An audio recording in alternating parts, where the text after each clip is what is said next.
Okay, thank you. Susan Springer is the moderator of our panel, and she's the rector of St. John's Episcopal Church in Boulder. Pastor Susan has been rector of St. John's since 2012. She was ordained to the priesthood in 2009 after a varied career in the Alaskan oil field and as a small businesswoman. She's the author of 4 children's books and an adult nonfiction. And please welcome Pastor Susan. And I'll just, before I hand off the mic, since I wasn't loud enough, I just again want to welcome you, say that we're here to talk and to listen and to learn, and Har HaShem welcomes you, and we're so happy that you're here. Thank you. Thank you very much, and thank you for the honor of moderating this afternoon. Before I begin, does anybody want to know the Broncos' final score? That's why I'm up here shaking my phone.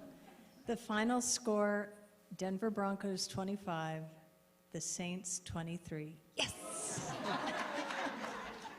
Should a pastor be rooting against Saints? That seems inappropriate. Isn't that great? It's just one of the mysteries of life. Well, thank you everyone for being here this afternoon. The events of this past week have left many of us feeling rather tender. And so at the close of such a week, I commend each one of you for having the courage to come and engage 2 emotionally charged and difficult topics, guns and suicide. As we listen and speak this afternoon, I would invite us to remember that the lives of some of the people in this room have been personally impacted by suicide. And so I ask that when someone is speaking today or asking a question, the rest of us hold that person in our hearts with prayer, or at least with good intention. I also want to remind you of what we all likely already know, and that is that our speakers today are not policymakers. They are not elected, and as such, they are not the appropriate audience for our frustration. They are here. Y'all owe me. They are here to give us information so that we might take it and act for positive change and for the common good of our society. So in that spirit, I ask that when we come to the question and answer portion of this afternoon, you state your question without offering any commentary. We have very limited time available, and we want to use what time we do have to mine the expertise of our panelists. So thank you in advance for that. In just a moment, I will introduce the panelists. After each person has spoken, there will be just a very brief pause, just a transition slide will go up. And I encourage you to use that time to jot down any questions that arise for you as the result of the speech you have just heard, the presentation you have just heard. If at any time during the Q&A, which again will come at the end, if at any time I discern that we are getting ourselves derailed, I reserve the right to gently interrupt the speaker and to call us back on track. I brought this wonderful Tibetan bowl, but I don't think I can be out there doing the mic and run back up here and do the Tibetan bowl, so you get the idea. Maybe I'll just point back up here. If there is a speaker you wish to engage in extended conversation, please know that you can do that at the reception following this panel presentation. Are you all available and willing to stay a bit? Great, thank you in advance for that. Now it is my pleasure to introduce our speakers, beginning at your left. Jarrod Hindman is the Deputy Chief of the Violence and Injury Prevention Mental Health Promotion Branch at the Colorado Department of Public Health and Environment. How do you fit all of that on a business card? You don't. You don't. Among his roles at the State Health Department, Jarrod oversees the Office of Suicide Prevention and is the public co-chair of the Suicide Prevention Commission of Colorado. I invite applause.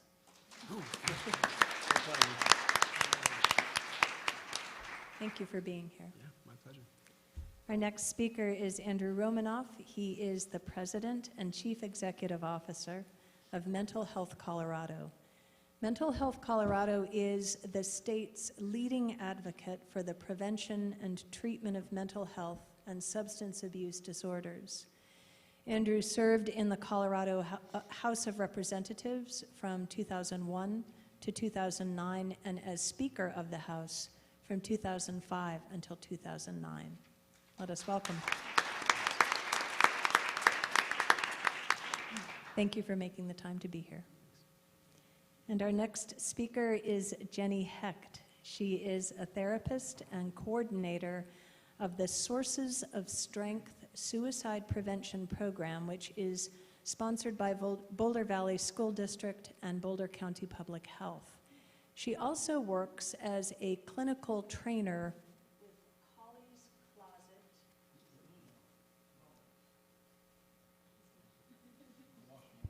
I'll just speak with it. You can use one of these. You can use this. Okay. Here you go. Oh, thank you. Okay.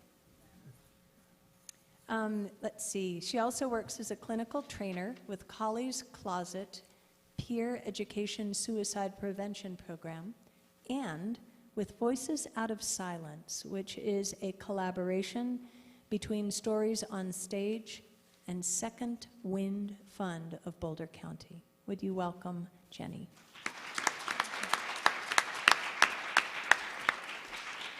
Jenny, thank you for being here. And I will now come this way so you can see our fourth speaker. Melodi Billera is a clinical and research social worker at the Rocky Mountain Mental Illness Research, Education, and Clinical Center for Suicide Prevention at the Denver VA Medical Center. That is another really long title. Melodi also teaches research and trauma classes at the University of Denver's Graduate School of Social Work. Would you please welcome Melodi?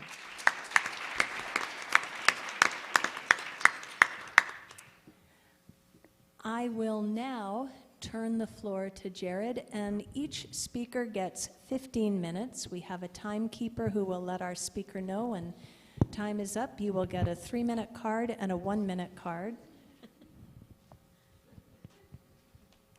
Thank you. I'm going to stand up if everybody's cool with that. Put myself to sleep if I sit down, so I don't want to do the same for you. Oh, thanks, Andrew. Is that guy up and running again? Can I see if it works?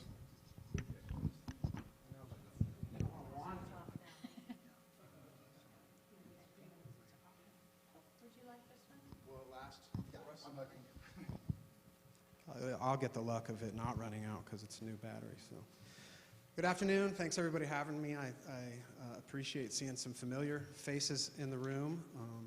If you haven't heard me present before, my name is Jarrod Hindman. I work at the State Department of Public Health and Environment. So, I want to talk in my 15 minutes today. I'm going to set the stage a little bit. I'm hoping I'm not trampling on anybody's slides by talking a little bit about the data in Colorado.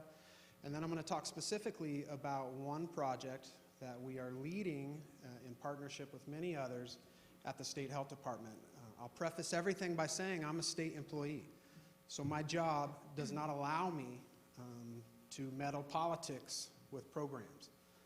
And so understand that from the get-go. As much as I want to, and I'll probably slip a couple times today, I'll ask for your forgiveness on that, and please don't call my boss the governor, although I don't think he minds that much.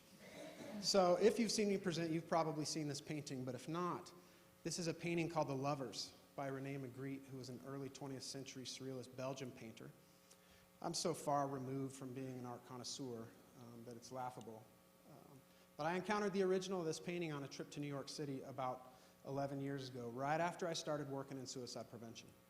I was with a couple of buddies. We were in the city, and one of those buddies he's an architect by trade and a photographer by hobby, so he reluctantly drugged myself and another buddy to the Museum of Modern Art in the city, and they had several Magritte originals on display, and I was totally drawn to this particular painting. Drawn enough that I remember the name of the painting and the name of the artist, and when I got back to Colorado, it turns out, and what I learned is that Magritte's mom died by suicide when he was 14 years old. And when they pulled her out of the water, her nightgown was wrapped around her face. And so he captured this haunting image in a couple of his really famous paintings. And so I was blown away by that, right? Because I'm not an art guy. I didn't really even want to go to any museums in the city, but I did. And I was struck by this painting that had this direct relationship with the work that I had just begun doing. And so I use it to introduce this topic for a couple of reasons. One, this notion that suicide is faceless, that it doesn't discriminate by one's age, by one's religion, by one's sexual identity, gender identity, socioeconomic status, where one lives. We all are impacted by suicide. I would venture to guess every single one of us in this room, at some level, either incredibly intimately or peripherally, have been impacted by suicide. And that sticks with you. Magritte painted the lovers when he was 28 years old. Again, his mom died when he was 14. I would argue that for the people who were left behind by a suicide death, there are some complexities that maybe don't come with other causes and manners of death. For example, people are left to grapple with these feelings of guilt, blame from other people, and too often this unanswerable question of why did my loved one die by suicide? A question that you are unable to answer in most cases for the rest of your life. So it's a difficult topic, and there's so much stigma that is rooted in this topic. And so part of my job is to help reduce that stigma. So we can use the data to talk about that a little bit. So let me quickly run through the data. I'm happy to share these slides with anybody if I run through the data too quickly, but I think it's important to set the stage for what we're going to talk about today. And so as you'll see, the most recent year of national data for suicide in the United States is 2014. Colorado has the 5th highest suicide rate in the country. We always find ourselves in the top 10. And if you look at the Rocky Mountain West, where all the numbers are, we also sit in the part of the country that have the highest suicide rates. The Rocky Mountain West, almost every single year, has the highest suicide rates in the country. There's a variety of theories as to why that may be. Some of those theories include that we really embrace that Western mentality in the Western U.S., or that cowboy mentality that suggests if you're struggling, particularly if you're struggling with an emotional issue, you pick yourself up by your bootstraps. We don't encourage asking for help. You man up. Whatever phrase you want to use, that's the norm for us. And that Western mentality can be very, very great and empowering for many things. But if you have a disorder of your brain, you can't just bootstrap your way through it. So that's one of the challenges. Relatively new research shows that states that have the highest in-home firearm ownership rates are also the states that have the highest suicide death rates. So that's going to come into our conversation today. And then let's just talk about how suicide sits in Colorado for all causes and manners of death. So here are some, these are not leading causes of death, but these are just some causes of death in Colorado that we often hear about. Note that there were 205 homicides in 2015. 586 Coloradans died in their cars. 1,093 Coloradans died by suicide in 2015. This isn't an infrequent, small, personal issue. This is a public health issue in Colorado. I will say that time and time again because too often we think of this as a personal, private matter that the government or that we as community members should not meddle in. That's incorrect. It's a public health issue that we have to address.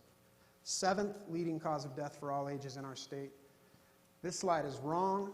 Suicide is the leading cause of death for people ages 10 to 24 in the state of Colorado in 2015. So again, this demands our attention. Wow, look at that slide. Got all fancy colors on me. So again, here are the last 5 years. Unfortunately, 2015 is the highest number of suicide deaths we've ever had in the state's history. Part of that can be justified by the fact that our population grows at a rapid number and rate every year. But the reality is when you look at that age-adjusted rate, that 20.9 per 100,000 people in the state is higher than we should be. We're already higher than the U.S. average. But over the last 5 years, we've seen our trajectory go up. So we are on an upward trend now. This looks like it's flat, but if I had a slide that showed 2007 through 2010, what we'd see is in our last 5 years, we've had an upward trend. When we talk about age and sex, males die by suicide about 4-to-1 versus females. And working-aged males, those males ages 25 to 64, when we talk about just the raw numbers, account for the vast majority of our suicide deaths in Colorado. When we talk about firearms, firearms account for just over 50% of the suicide deaths in Colorado, which makes it by a considerable margin the leading method used in suicide deaths.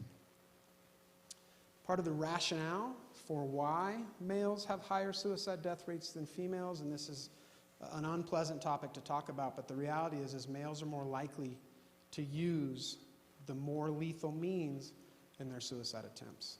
So males are more likely to use firearms. Females tend to attempt suicide via pills, and it's just, and as one of my upcoming slides will show you, it's more survivable.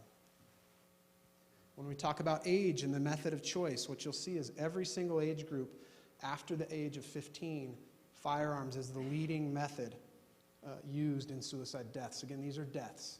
And when you get to ages 65 and above, more than 60% of suicide deaths are via the utilization of a firearm. So this is where the project I'm going to talk about really resonates and what I want you to remember. For every one unintentional firearm death, 18 firearm homicides, 78 firearm suicides. In the state of Colorado, so firearms are a serious issue in our society. It's an issue we talk about. Many of you are here today to talk about it. In the state of Colorado, if we're going to talk about firearm violence, we absolutely better be talking about suicide. 78% of our firearms deaths in this state are suicides. And this is why, from a government perspective, I started wandering into this work. So the project that I'm going to describe for you is one that, when we first proposed it, I was told maybe we shouldn't do that. The reason I proposed it, I think all of us probably remember, in 2013 when we passed all of our controversial legislation. Yeah, 5 pieces of legislation. This is my opinion. Watch me throwing my opinion out there, not the governor's opinion. I would argue that one of those pieces of legislation maybe had anything to do with the prevention of most suicides, that would contribute to the prevention of suicides, and that's the background check piece. The others, I don't think, were relevant to what is the leading cause of firearm death in this state. And so what it did for me is it empowered me personally to go to my executive leadership and say, listen, we need to jump into this game and talk about suicide as a part of firearm violence. At first I was told no. The suggestion was, let's wait till after the election and then bring it back. And so I was like, that's fine, I understand that. Then the Arapahoe High School death happened, and I took it back to my executive leadership, and I said, listen, this is why this project is so important. And so I finally got permission to start wandering into this conversation. And the reason that this is important to suicide prevention is because we know that means matter when we talk about suicide. Just look at these data. Firearms, if you select a firearm as a suicide attempt, you are going to die, according to this research, 85% of the time. Compared to, for example, overdose, which is another leading cause of death. But if you attempt via overdose, the likelihood is that you survive that attempt. And here's the crux. 90% of people that survive a suicide attempt, 90% don't go on to die by suicide. Often, these are acute crises where a person makes an attempt and they never attempt again. That's why suicide prevention and means restriction is so important. Not 100% of the time. There are chronically suicidal people who die in this country every single day. But the majority of people who are suicidal and attempt do not die by suicide if they survive those attempts.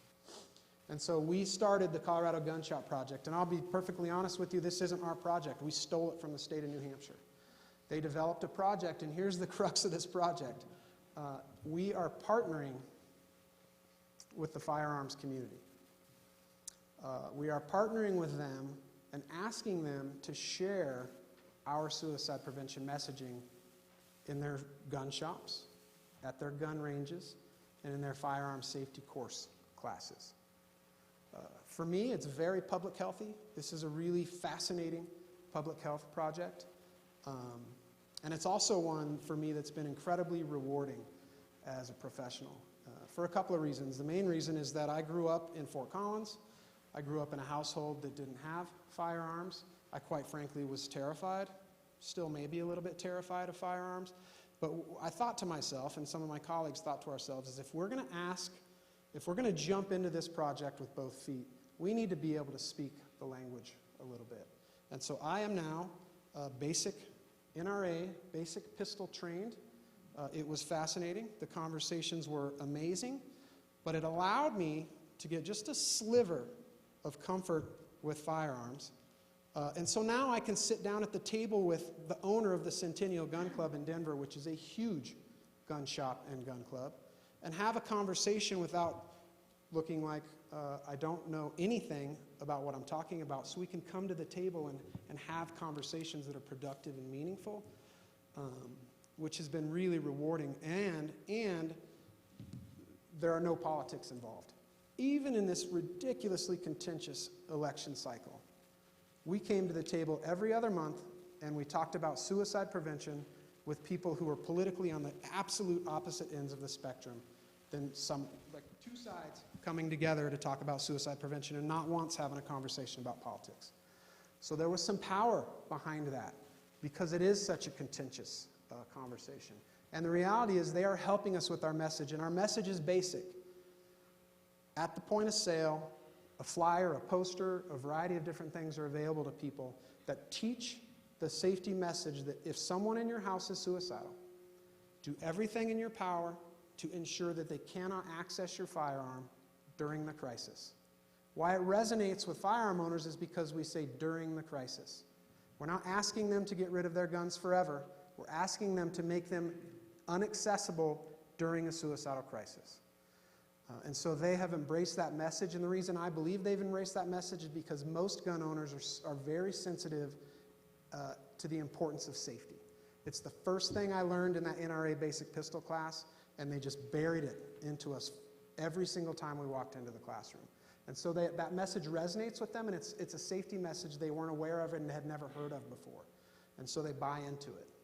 And so there's all the safety messages that all gun owners basically know. We've added number 11, which says, consider temporary off-site storage if a family member may be suicidal. And so we have posters, we have brochures, we have fact sheets for the retailers, all essentially asking them to share our message. So we piloted this in 2015 in 5 Western Slope counties, and we asked our partners, you go into every single retailer and club in your county, and you ask them, invite them to participate in our project. We had pretty good feedback, good enough feedback that we added 7 or 8 additional counties and shops in 2016, and we just got our hands on some federal block grant funding to expand again. So right now we're about to roll into 21 of Colorado's 64 counties. For the most part, the feedback from the firearms retailers has been positive. They want to partner with us. And I won't lie, we've also gone into shops and they've said, I'm not interested in that. That looks like masked gun control. We don't stand there and have an argument with them. We say, thank you very much. And we come back next year. And next year we walk in and say, hey, did you know Bob's shop down the street is participating with us? And we've seen some increases that way. My vision for this project is that we take it statewide. And here, I won't lie to you. Once again, this Jarrod Hindman, private citizen talking. The fastest way to reduce the suicide rate in Colorado and in the U.S., in my opinion, is we get rid of all the guns that are in the United States. I can't do that as a public employee, so my job is to find alternative ways to do this work, and this is the place that we've landed. There's a couple of other projects we're doing to teach means restriction education, and we've had success, so we're going to keep rolling with it. We can do this on a relatively inexpensive basis, and so I'm really interested in hearing your questions or your feedback, but thanks for the opportunity to visit with you today.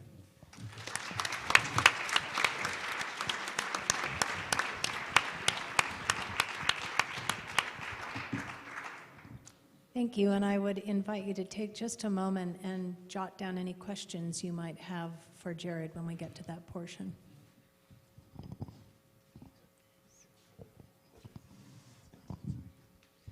My name is Andrew Romanoff. I used to run the Colorado House of Representatives. Now I run a mental health organization. You can supply your punchline here. It's indistinguishable. I want to talk about mental health today because I think it is the root, not just of this conversation around suicide, but a contributor to homelessness and incarceration and virtually every other problem we face, untreated mental health and substance use disorders. And I'll tell you, just by way of introduction, I got interested in this subject at a young age. I am the product, as some of you know, of a mixed marriage. When I was growing up, my mom was a social worker and a Democrat. My dad was a prosecutor and a Republican. It is not a combination I recommend. They got divorced. But it does tell you something about where you might want to make a difference, especially when it comes to mental health. My mom worked at a state mental hospital in Columbus, Ohio, where I grew up. And at the time, the conditions in those facilities were in such bad shape that a lot of the institutions themselves were shut down. The theory at the time held, as you know, that community groups would spring up and take care of people who were exiting those hospitals. But that didn't happen for a lot of folks who were left instead to fend for themselves or live under bridges or in cars. Some of them wound up in trouble with the law, which landed them in my dad's courtroom, where he was first a prosecutor and later a judge. And I thought about that at the time. I thought, how many of the defendants my dad was sentencing might have started out as patients at my mom's hospital? And more than that, I thought, what kind of a country condemns people with brain disease, like schizophrenia or bipolar disorder, to a life like that, or an early grave? And can a country like that, a country like ours I'm describing, call itself civilized? I think there is a better way to go. And I hope we'll have time today to talk about some solutions, because while we have made some progress in the 50 years or so that have passed since deinstitutionalization, or transinstitutionalization, a better term, began, we still have a long way to go. I wanted to start on a happier, at least a funnier note. How many of you play tennis? Any other tennis players like me? So it's a beautiful day to play. I'm not encouraging you to leave, but I just wanted to share a story. I was playing tennis about a year ago, and I went diving for a ball. Unfortunately, the courts I play on, I don't know about you, are not made of nice, soft, forgiving grass or clay. This was a concrete court. So I got to the ball for the record. I won the point, but I kept going into the ground, and I separated my shoulder. I wandered over to the hospital. I got x-rayed. This is an approximation of that. Oops, my little x-ray fell off there. And I wore a sling. The hospital told me, you know, for about 6 weeks, you're going to have to wear a sling around your shoulder. Here's the point. In all the weeks I wore a sling, nobody came up to me, pointed at my shoulder, and said, gosh, that looks like a figment of your imagination. Nobody said, that must, are my slides advancing on their own now? Nobody said, that must be a character flaw. Nobody said, you know, you really ought to be institutionalized or incarcerated or burned at the stake. All the ways in which we've chosen to treat people with mental illness in America over the last few hundred years. And it got me thinking, what is so different about the disorder that affects a shoulder from one that affects the human brain? Well, for one thing, you can understand what happens to a shoulder, right? You can x-ray it, you can touch it, although I'd rather you didn't.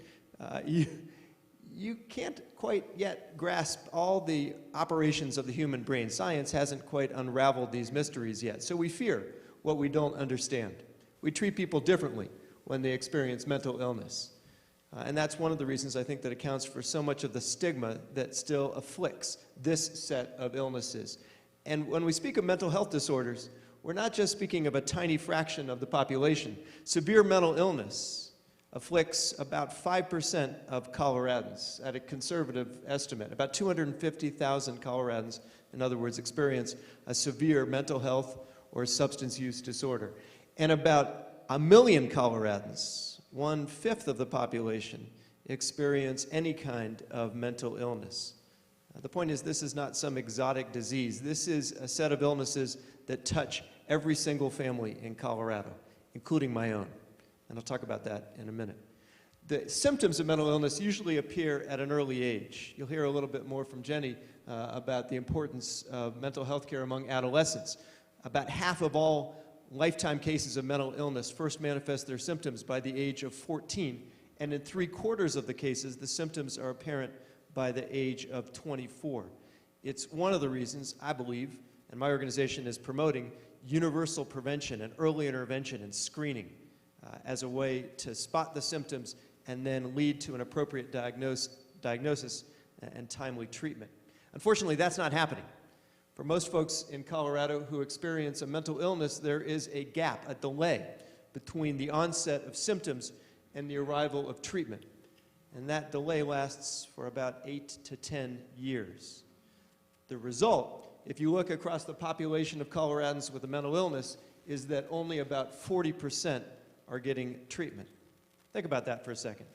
If only 40% of Americans with cancer got the care they needed, there would be a national outcry.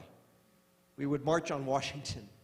But that's essentially the situation we've allowed to unfold when it comes to mental health care. So it's worth asking, why is that? In fact, I'll ask you, why is that? Why do you suppose 500,000 Coloradans, half of the folks who experience a mental illness, aren't getting the treatment they need? Yeah. Stigma, shame, insufficient resources. These are all going to be right answers, by the way. Any other thoughts or speculation? The good news is we don't actually have to speculate. We can ask, and we do. The state conducts every 2 years a survey. It's called the Colorado Health Access Survey, trying to get at the reasons that Coloradans aren't getting the health care, including the mental health care they need. Here are the answers folks gave to the questions that the survey asked. The survey started by asking, did you need mental health care in the previous 12 months? Some folks who actually needed it won't say so. So this is, again, a conservative estimate. If you said, yeah, I needed mental health care in the last 12 months, the second question the survey asks is, did you get it? And if the answer to that question is no, then the surveyors ask why. The number one answer folks gave among the people who said we needed but didn't get mental health care was that they weren't insured. 65% said they didn't have insurance. That's not the same as saying 65% of Coloradans are uninsured. In fact, that number, at least for now, is down to 6 or 7%. But among people who didn't get mental health care, a lack of insurance represents the single biggest barrier. So does cost. More than half of the respondents, folks again who said we needed but didn't get mental health care, said they couldn't afford it. And a number of them said, especially in rural Colorado, they couldn't schedule an appointment. They couldn't find a provider, at least not one who was accepting new patients. So the difficulty in scheduling was a key barrier. And then there's stigma, where you started, where I started too. Somewhere between 30 and 40% of the folks who said they needed but didn't get mental health care said they weren't willing to do so. And more specifically, they said in 30% of the cases, they were concerned about what would happen if someone found out they had a problem. Not the kind of thing you would say if you had cancer or some other disease. Maybe you feared that you would lose your job if you acknowledged having mental illness, even though the law says you can't be fired on the count of a mental health or substance use disorder under the Americans with Disabilities Act. Another 40% said they didn't feel comfortable talking about what they regarded as personal problems with a health professional.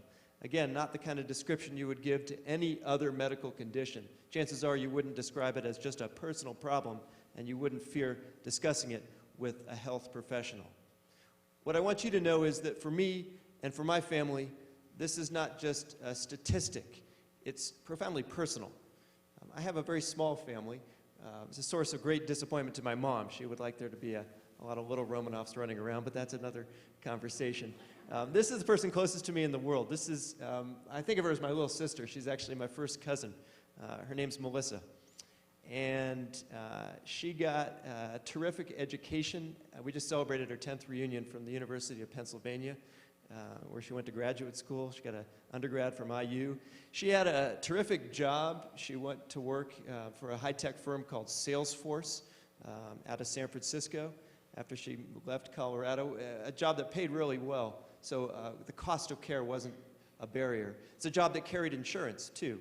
So that wasn't an obstacle to the mental health care she needed. The truth is, we didn't know she needed it because she didn't tell us. She didn't share with me or my mom, the social worker, or her dad, who's a physician, or a grandpa who was trained as a psychiatrist, or her brother who's getting a doctorate in psychology, or my sister who has a master's in counseling. She didn't tell any of us that she was suffering from a very deep depression.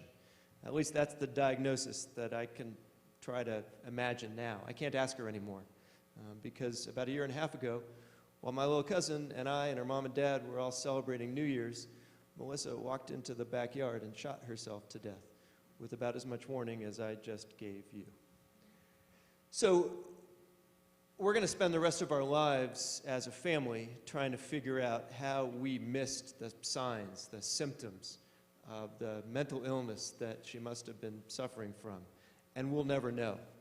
We would do anything, and I know you would if you've lost a loved one too. We would do anything to bring her back, and we can't do that.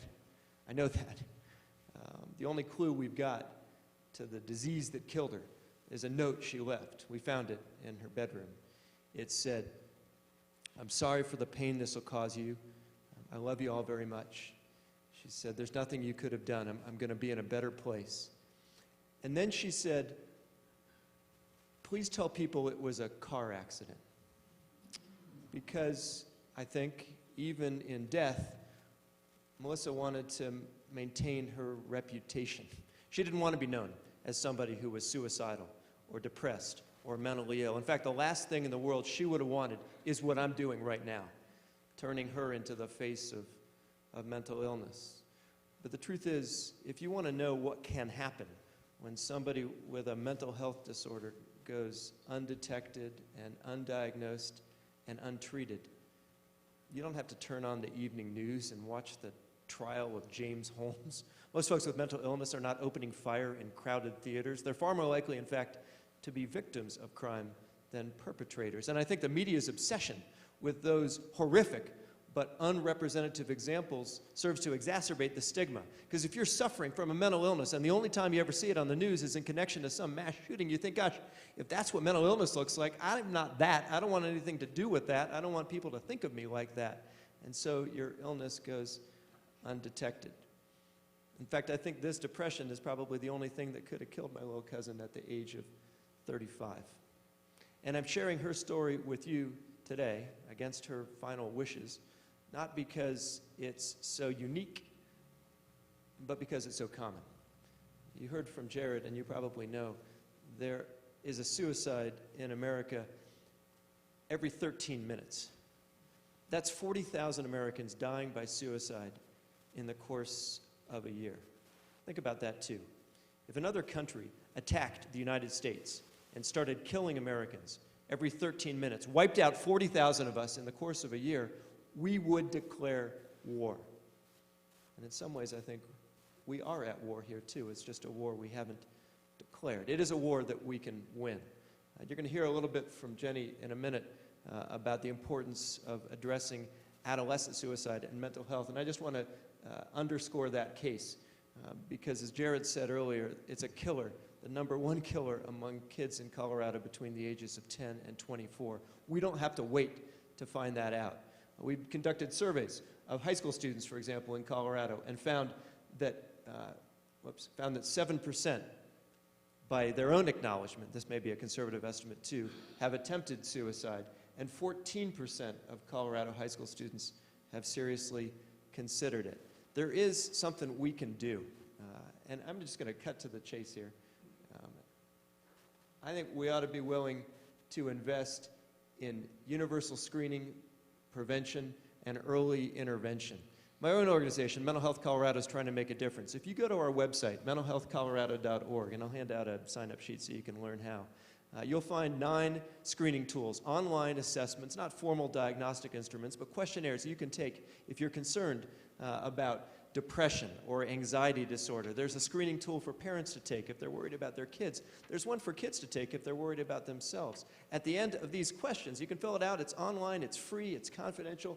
The screening instrument will spit out some suggestions, saying in this case you might be experiencing the signs of mild depression, and here's where to go.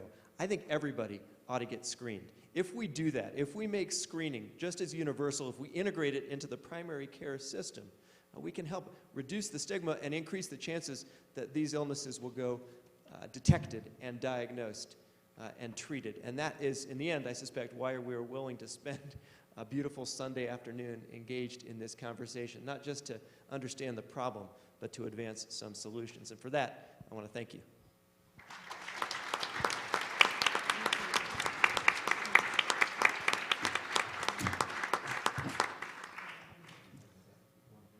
So you might want to take just a moment and jot down some questions that arose for you as a result of Andrew's presentation.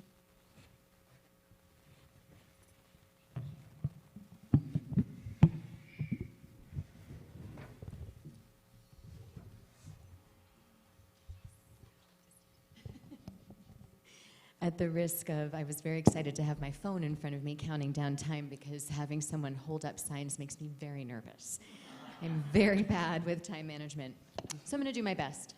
My name is Jenny Hecht, and I had the pleasure from 2002 to 2014 of serving as a prevention and intervention specialist through Mental Health Partners, working at schools, middle schools and high schools in both St. Vrain and Boulder Valley school districts, basically providing mental health crisis support and doing some prevention work. And because of that work, I cannot tell you how many times over the course of the last 14 years, I have been posed the question by my peers, why are there so many young people who are considering and attempting and dying by suicide? This is not something that I recall from my own childhood and adolescence. And what button do I press here, Andrew? The one on the right. I'm technologically challenged. The one on the right, let's see. Here we go. There we go. So I also have the incorrect data on that top bullet that Jarrod also had. So suicide is the leading cause of death for Coloradans aged 10 to 24, but I want you to look down at the bottom. From 2005 to 2015, teen suicide rates increased by 50%. And I can tell you that from about 2002 into about 2009, I was really taken by how the rate of self-harming behavior in the students that I was working with seemed to be growing exponentially, as well as suicidal ideation.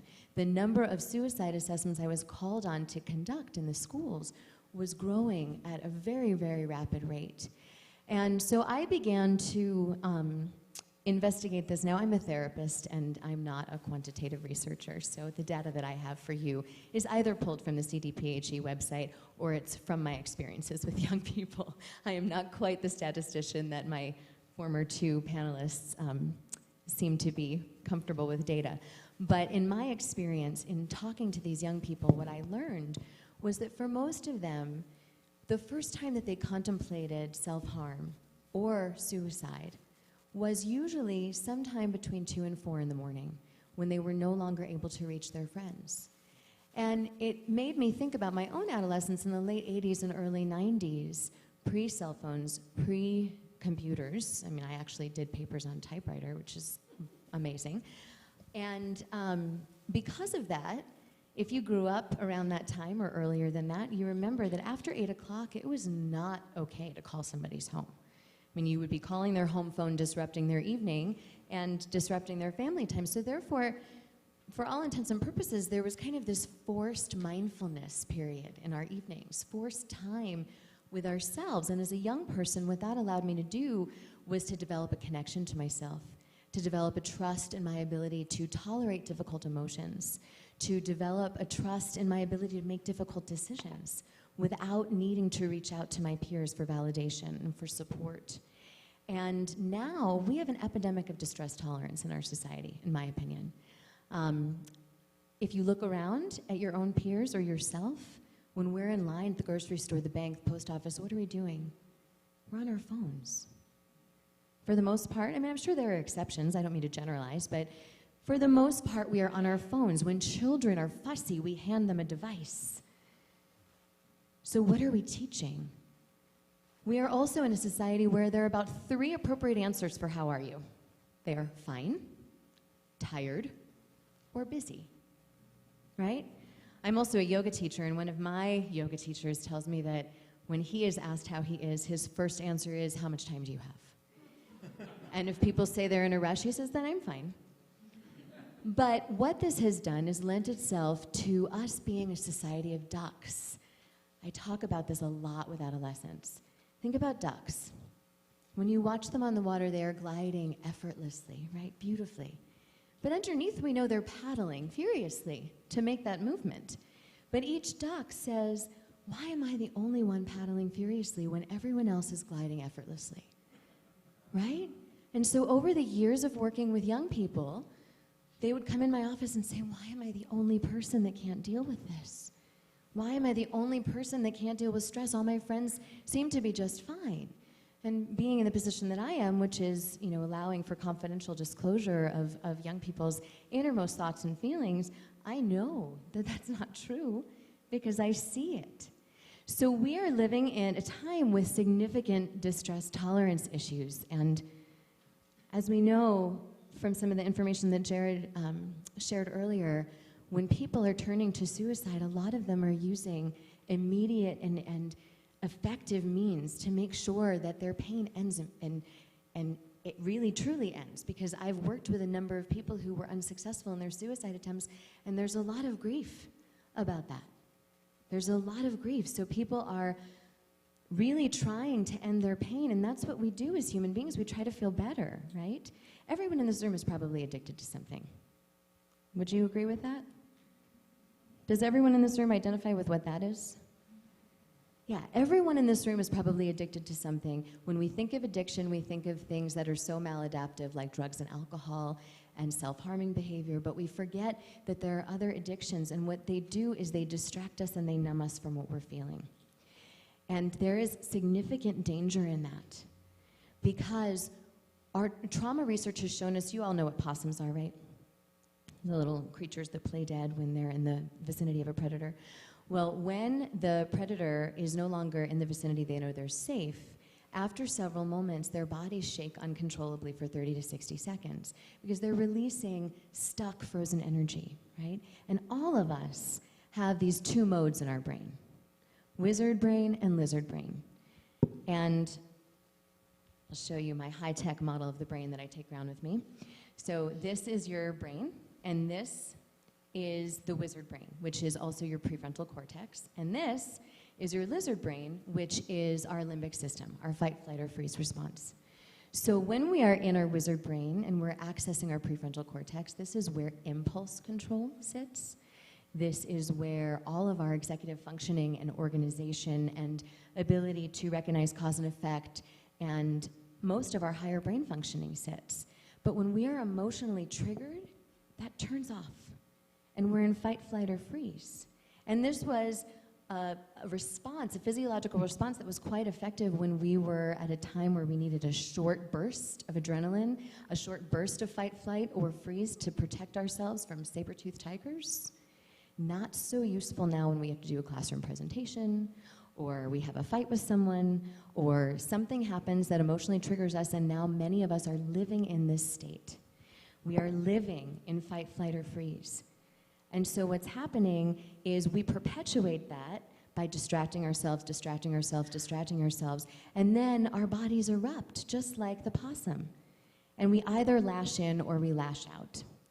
And so my work and my passion for sources of strength comes from this. Between stimulus and response, there is a space. In that space is our power to choose our response, and in our response lies our growth and our freedom. So we need to teach young people, because we are not born with stress management skills. We learn them, right, from people teaching them to us and from them being role models for us. Are we doing a very good job? I mean, raise your hand if you are proud of your stress management skills in here. Truly. This happens every school I go to. I ask the adults, because they'll say to me, if you want to bring sources of strength to our building, you've got to come and sell it to our staff. So I go to the staff meetings, and the staff says, why do we need this program? We have all these programs. Why do we need this one? And I ask them that question. And when not a single person raises their hand, I say, what are we teaching the young people in this school? What are we teaching the young people in our community when we are not role modeling and teaching them effective skills? So about 5-6 years ago, I was at another event like this, and I saw Jarrod speak, and he talked about this program, Sources of Strength, and I was working at Fairview High School at the time. And my colleague from Public Health said, we're looking for a school to pilot sources of strength. Would you be willing to do that? And I said, absolutely. After hearing Jarrod talk about it, it sounded phenomenal. This program started in 1998 in North Dakota by a man named Mark Lomery, who worked for the Civilian Police Corps, and his job was to attend the funerals of youth in the community. And I know, right? That's a very difficult job, and he helped with postvention. And 1 year after attending 30 funerals, a third of which were due to suicide, he felt like something needed to be done. And he noticed that there were 3 primary issues with the current suicide prevention and intervention programming. One is for adolescents. All of these programs were developed and facilitated by adults. So first problem. Number 2, they all focused on the shock, the trauma, the sadness, rather than how do people get better? What do people do when they don't feel good? How do they get help? And lastly, that most of our suicide prevention resources and education focus on the risk factors and warning signs at a moment of crisis, not that upstream prevention of when do people start to struggle. So let me ask you all a question. When you start to feel stressed and overwhelmed, how many of you start to get really irritable? Like the way your partner chews starts to bother you? I know that's my red flag. And how many of you start to worry about things? Like you lay down at bed and your brain is like, oh, now I have your attention, great, okay. And how many of you just want to throw your covers over your head and hide in bed and you just get sad and withdrawn? And I notice everyone's like, me.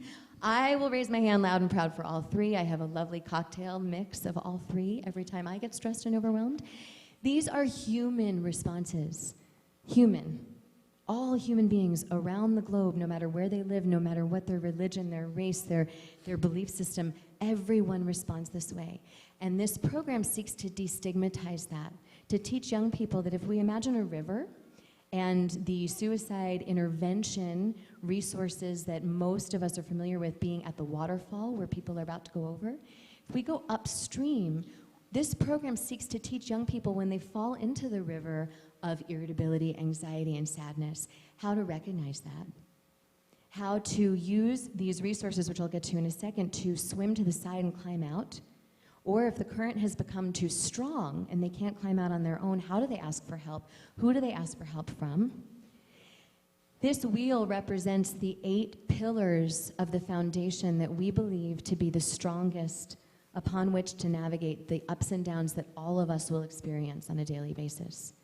And if you notice, on the left corner, we have medical access and mental health. So a lot of what I do with young people is to help them understand, when I train them, I'll say to them, if you had a friend who brought you into the bathroom at lunch and showed you a gaping wound on their stomach that was actively bleeding, and they'd kind of put some gauze over it and,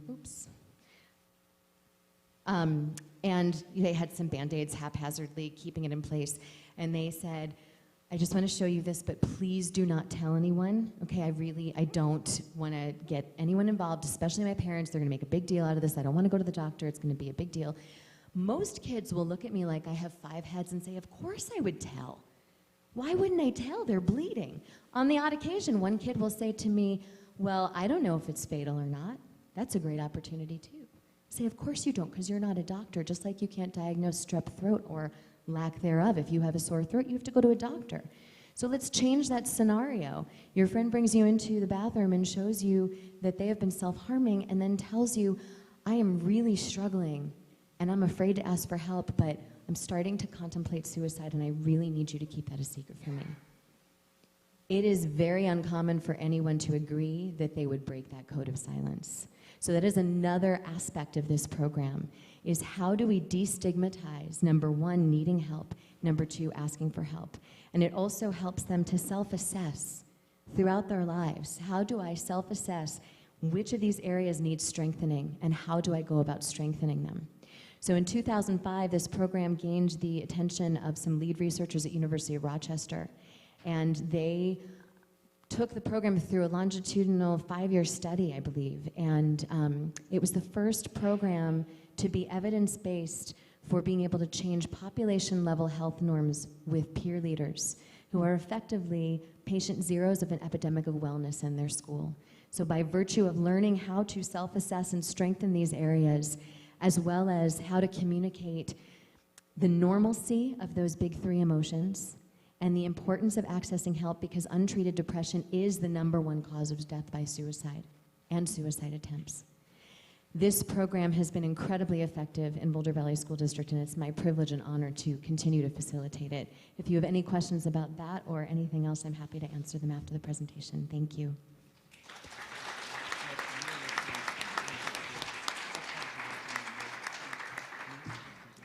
So again, I invite you to take just a moment and jot down any questions that arose for you.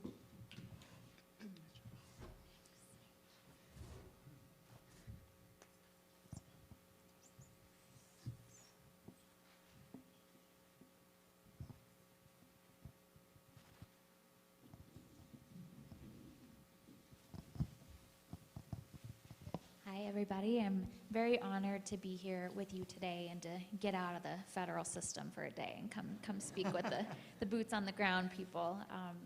It's part of what we do in the MIREC. MIREC stands for Mental Illness Research Education and Clinical Center, and I'm lucky enough to get to wear all 3 of those hats in my work there, conducting research, getting out into the community, sharing information like this as part of education efforts, and then seeing patients, running groups, doing consults, as a clinician, and hopefully all of that will come into play when I talk to you today. I tend to be a little soft-spoken. Please let me know if you're having trouble hearing me, okay? So my disclaimer, similar to Jarrod, I work for the government. This does not represent the government's views. Everything I say today, you can blame on me. So a little bit of data. I'm really glad that Jarrod already presented Colorado-level civilian data. I just wanted to present a little bit about veteran-specific. And in the VA, most of the data that we're gathering is on a national level. So I can echo him in saying that for veterans, this Rocky Mountain region, Colorado, Wyoming, Montana, that's also the highest rate for veterans across the country.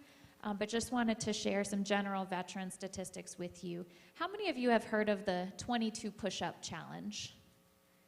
Some hands? Okay. And how many of you have heard that statistic that about 22 veterans a day die by suicide? Okay. So while the data is actually showing that we're trending in the right direction, the latest numbers is actually 20 a day. So we're coming down, but obviously still about 20 more a day than we would like to see. Of those 20, about 6 are users of VA services. So being within the VA system, we're never even seeing the 14 of those who aren't stepping in our doors. And that's an area for growth for us in intervention. How do we reach those folks who aren't coming into the VA?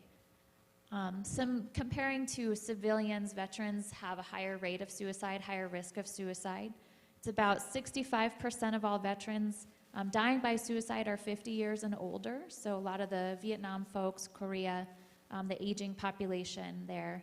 And then looking at gender and age, when controlling for age and gender, we see about 21% higher for veterans compared to civilians, and then about 18% for veteran males compared to civilian males, 2.4 times for veteran females compared to civilian females. So much greater risk and pretty concerning when you look at the gender breakdown as well. The statistic that really grabs me here is that about 2/3 of veterans who die by suicide are doing so with a firearm. So we know from Jarrod that about half are from firearms and civilians, that take it up to 2/3 for veterans. So there's something going on culturally or with access to firearms that's increasing the risk there for this population. Some of the literature on the chosen method actually echoes this idea that it can be tied to culture as well as geography. So folks have done research in Asian countries around this, and they're finding that in agricultural areas where folks have more access to highly toxic pesticides, they're overdosing by that more often. In areas with buildings that have 6 floors or more, folks are dying by jumping out of buildings more often. In areas with more prescribers, more medications flowing, folks are dying by overdose more. So we're seeing a theme with geography, culture, what people have access to is influencing how they die by suicide. And my colleagues Gutierrez and all are looking at this with medication in the VA, proposing the idea of blister packaging medication, which is the tabs that you have to pop them out one by one. that might be an intervention in this area, at least for overdosing, that if folks have to take the time to pop a pill out one by one, they might be less likely to actually overdose on those, as opposed to if they're able to just pour the whole bottle out and take it all at once.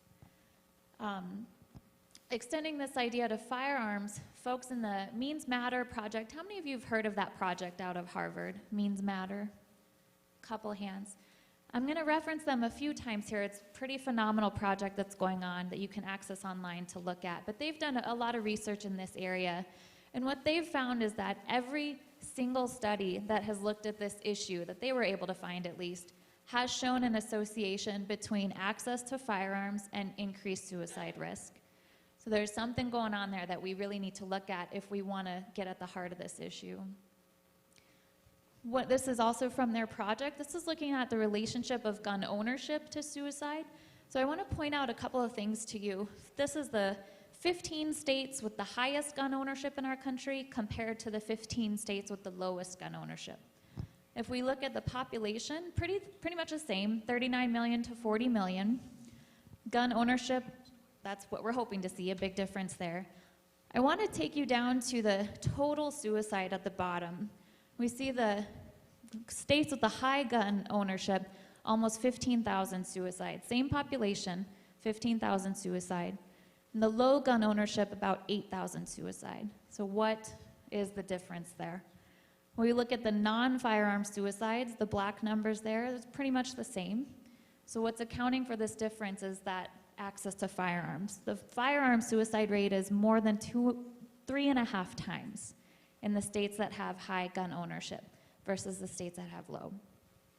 Now, there's a lot of theories out there why this may be. Maybe folks who have higher rates of mental illness also have higher rates of gun ownership. Maybe they're just more likely to, reach for that firearm when they're struggling. There's lots of kind of theories out there about this, but the folks at Means Matter have actually debunked a lot of those. They've done a lot of nationwide surveys. They found that folks with mental illness are no more likely to own guns than those who don't have mental illness. So what it really comes down to is just that easy access. And like my colleagues were kind of alluding to, being able to jump to using that in a time of crisis. Nope. When we look at geography and veteran culture and rurality, we see this even more of a problem. So folks who are living in rural areas, especially veterans in rural areas, are even at higher risk of suicide, by 20%. And a lot of the ideas or theories about why this may be, Jarrod actually alluded to, in rural areas having limited access to care, not being able to get in to see somebody, and cultural values that deter that in the first place. This idea that he talked about, this pull yourself up by your bootstraps, figure out a way to cope on your own, and not wanting people to see that you're getting help. So one of the projects that we're doing in my lab is down in the San Luis Valley of Colorado, the 6 counties of the San Luis Valley. And one of the things we hear over and over as a barrier is that everyone knows each other in this town, right? And if your truck is parked outside of the VA mental health clinic, your neighbor's gonna know that you're in there getting help, right? And we don't want that. So kind of cultural norms, values that deter help seeking. And of course, the increased access to lethal means. So in rural communities, folks are more likely to have firearms at home than in urban areas. So why would this be so problematic? Well, this goes back to what my colleagues have stated about firearms being so lethal. So I'm glad that we have the same data, drives the point home, that yes, about 85% of attempts with a firearm are lethal, compared to much less for other methods. Jarrod showed for overdose about 2%, 1% for cutting, etc. So it's very quick, it's irreversible. Once you pull that trigger, there's no turning back, right? With other methods like overdosing, you might be able to pump the stomach, you might be able to interrupt a hanging. There's just other ways to kind of prevent those methods from being lethal, but you can never unfire a firearm, right? And that's really the area for intervention that we're thinking about in the MIREC is, okay, we know the problem is having access means that it's very quick to just pick it up and fire it. So how do we increase the time so that folks can manage the crisis long enough before they ever pull the trigger? How many of you have heard of safety planning? Okay, a couple of folks. So this is a method for suicide prevention it's got a lot of research going on right now in the VA. And safety plan is just a very brief intervention, helps folks recognize their warning signs when they're starting to struggle, and then steps they can do to cope with that so that they don't actually engage in a suicide attempt. I'm not gonna go through all these steps. The one I wanted to highlight is there at the bottom. Step 6 is called making the environment safe. And this is all around means safety. And for me as a clinician, as a researcher, this is the area that I want to focus on. How do we get safer with the means? We're not talking about taking guns away. We're talking about how do we be safe for people that have a strong identity with their weapons and aren't willing to get rid of their weapons. So how does this work? Like I said, the problem is that firearms are very quick and the effects are irreversible. So the idea is we want to increase the distance, we want to increase the time between the person who's struggling and that firearm. And we can get really creative with what that looks like. One of the things the VA has done well is this gun lock. How many of you are familiar with gun locks? A couple of folks. So this is called a cable lock. And this just kind of weaves through the magazine and the gun and kind of locks it up. VA has offered to give any number of those that you want for free to veterans and their families. And that's one way to increase the distance, right? If your firearm is locked up, maybe you don't even have the key, maybe someone else has the key, it's much harder for you in a time of crisis to just reach for that and pull the trigger, right? Increase the distance. So the idea, again, is slowing the person down. If they're not able to just reach for that and pull the trigger, then they have more time. They have more time for their prefrontal cortex to come back online, to problem solve and think about all the reasons why they may not want to do this, to look at their safety plan and remember other ways of coping or other friends and family to reach out to, and possibly call the crisis line or talk to folks who are available between 2 and 4 in the morning when friends may not be. The last note on here is about means substitution being uncommon. How many of you have heard that idea out there that if someone wants to kill themselves and their method isn't available, they'll just find another method? Right? That's one of the myths that is not supported by the literature. We know that most often if folks are not able to access the method that they want to use, that they kind of manage through that crisis. They don't reach for another one right away. So again, the idea of means safety is just building that time for the crisis to pass until the person is able to cope again. Whoa, that was fast. Okay. So some of these slides, I just wanted to present some really practical tips if you are having conversations with folks who might be at risk. And this is kind of the guidance that I give to VA clinicians, in particular working with veterans. So we kind of assume that our veteran patients have firearms at home. So I would be telling our clinicians, ask them how many they have.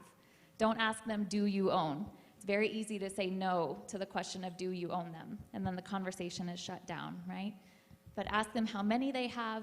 And then other ways to do the means safety is to really focus in on safe storage and or temporary transfer. So you want to figure out how are the firearms being stored and how can we get creative with, again, building that time and distance. So is it separating the magazine from the weapon?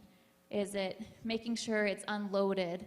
Is it making sure someone else has the key to the gun lock? Is it storing it in a firearm safe? All of those examples provide an opportunity for that person to be interrupted before they just reach for the firearm and pull the trigger, right? Does that make sense? Okay, time and distance are the key. Keeps flying through here. So I wanted to just review some of the efforts that are going on for firearm safety from the VA. So locally, when I say locally, I mean state level, Colorado, down to city. And RM Myrick is the lab that I'm working in. So we are also working with Jarrod and the Colorado Firearm Safety Coalition that's supporting the state and doing the gunshot project and some other outreach efforts. And then one of our products that I'm particularly proud of is kind of revamping this red, stigmatizing, plain gun lock, right? when I see red, I think danger, right? And if you put it on a black or silver gun, it's obviously something that maybe isn't supposed to accompany the gun. So what we did was change that to make it look like it fits with the gun more. It's got the crisis line right on there, again, to maybe interrupt the person, and has a brochure that's very blunt and specific about being for suicide prevention. This was with guidance from our Veteran Engagement Board, who is a group of veterans that advise us on how they would like to see us doing our research or creating our products. And that's what they said. They don't want people tiptoeing around this issue. They want people to be very direct with them, not giving them a passive kind of backdoor approach into the conversation, but they want to be direct, and they want to know what your message is around suicide prevention. So that's that product. And then the other resources I wanted to offer to you guys, this is our website where we have a number of products, presentations, information that is freely accessible to you. You can download, you can order any of these products like the gun lock, and on our table out front I have a number of these brochures. We ship any of this free to you. Gun locks will ship to you, etc. We also have a Twitter for those of you in the new age who like the Twitter, at our MyRec. And then one of our newest products is podcasts. So for those of you who like listening to audio files, like these are about 20 minutes each. We have a really good one on firearm safety in particular with Dr. Emmy Betts, who is one of the kind of leaders in this area, at least around Colorado. So that was it for me. Oh, sorry, you guys. Again, thanks so much for having us. Yeah.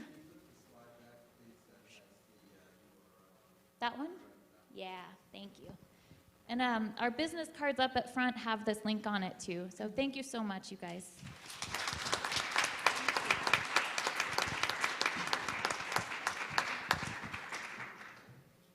Thank you all. You were wonderful. What good information. Thank you. Are you ready for questions? Okay. If you would raise your hand, please, if you have a question. And I'm going to suggest if there is a speaker to whom you wish to address the question, let us know that. If it's a question for absolutely anyone, let us know that too. So I just had a question for Jenny. For the sources of strength, one of those categories was generosity, and I was wondering if you could sort of explain that. Absolutely. So generosity we know to be a protective factor, and it's been a fundamental element of a lot of 12-step programs for that very reason. You know, if you think about sponsorship, the idea of mentoring someone, and the idea that when we give back to the community or to a person with no need to get anything back in return, that there's a protective factor in that. And a lot of young people think, a lot of people in general think that, you know, donations or formal volunteering are the only way to be generous, but really what we try to do is educate young people about all the various ways that we can be generous with our time and energy. For example, several years ago when we had the flood, you know, a lot of people were identifying with the idea of just helping their neighbors to shovel the mud and just helping to rebuild their community. So being that we're in a very means to an end society, and that a lot of particularly young people see generosity as a way to pad their college resume, really trying to help them understand that there's value in giving back to your community and in building those protective factors for yourself. Sure. We have a crisis in Boulder County, our wealthy community here, with teen suicides. And no one wants to talk about it because we're afraid that it's going to kind of create a suggestibility for more teen suicides. But we also have an absolute horrid lack of decent facilities for parents who want to bring their teens someplace. What can we, you know, why is that, and what can we do about it? The fact that in Boulder County we're not spending any money and we don't have a facility. And that's a question for any of our panelists. Well, we could vote for it.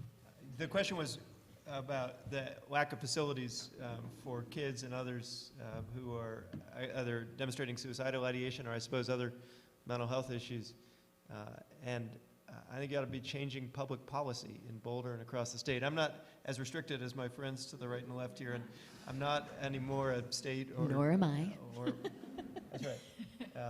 Or a federal employee. So look, I mentioned earlier, I'm going to just actually flip to a slide to illustrate this point real quick. I'm going to give you whiplash. These are, here we go. Hang on one sec. The policy decisions that get made by the people we elect have an impact. In Colorado, we've decided to treat mental illness and substance use disorders in the criminal justice system, which is about the most expensive and least therapeutic environment we could pick. We have 4 times as many prison beds dedicated to folks with severe mental illness as we do hospital beds. Let me say that again. We have 4 times as many prison cells as hospital beds for people with severe mental illness. This is not a law of nature.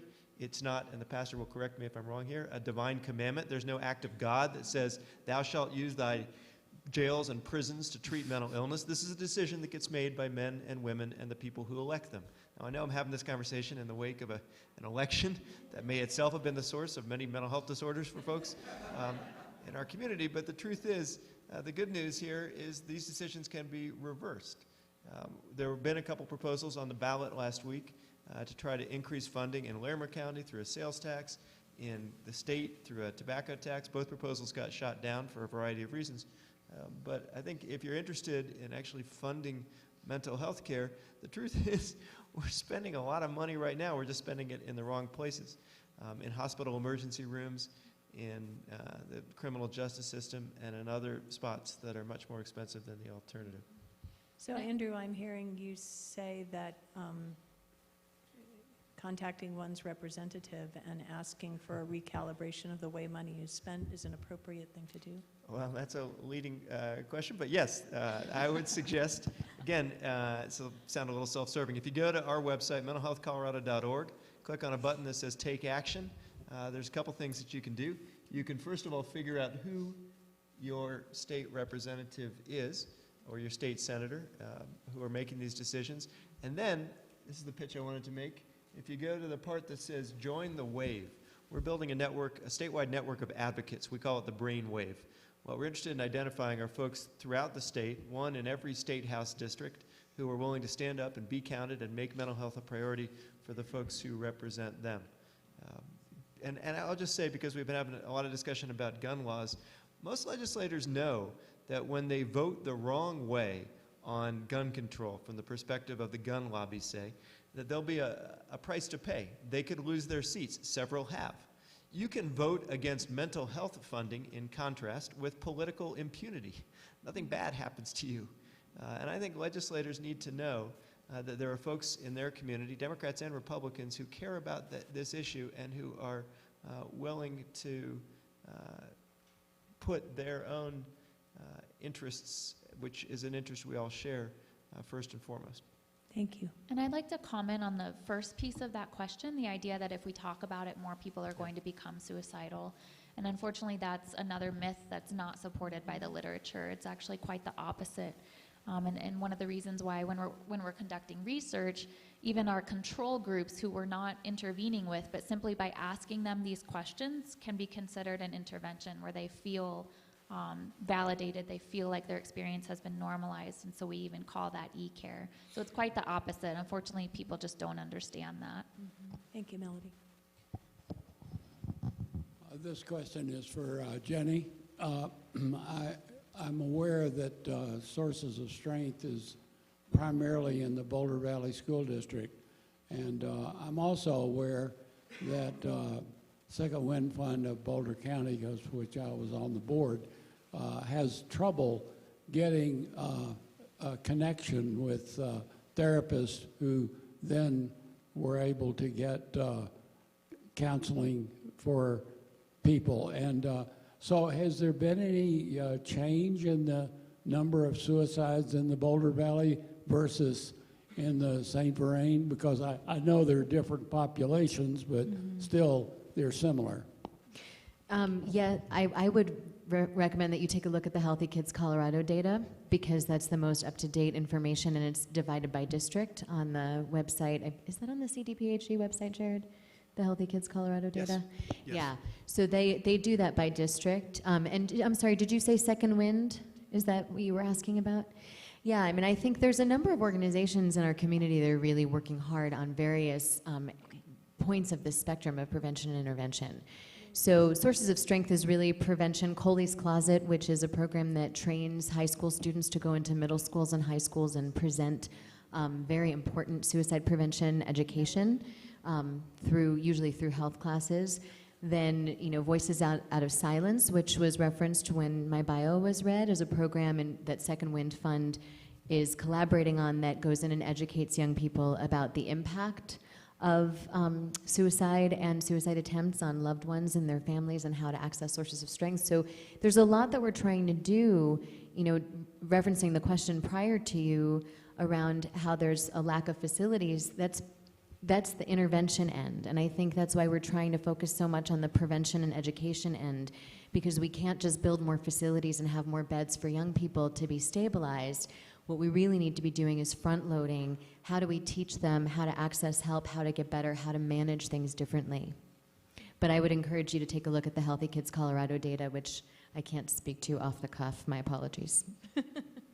Thank you. Before we go to the next question, is there another Mental Health Colorado sign-up sheet for people who would like more information? Yeah, I think it's a happy problem to have. Turn the page over. That's too easy. Use No. Use the back. We're a So struggling nonprofit. we're free-forming it, if that's okay. Yeah. Thank you. Sure. I guess this is a question maybe for Jarrod or Melodi, but it's really whoever. I want to validate a fact that I think I read and see if it suggests an approach. And that was from the 2014, in shorthand it's called the General Survey. It's something like the General Survey of whatever, attitudes or something. And it gets to the point that fewer guns mean fewer suicides. And what it said was, while gun ownership in the United States is going up, and it goes up kind of rapidly, the number of households owning guns is going down. Now, I don't know if that's sustained or not, but it tells me that people are doing basically their own benefit risk assessment. They're saying, oh, I have this firearm, I used to hunt. And that was one of the modes here. Nobody hunts anymore, right?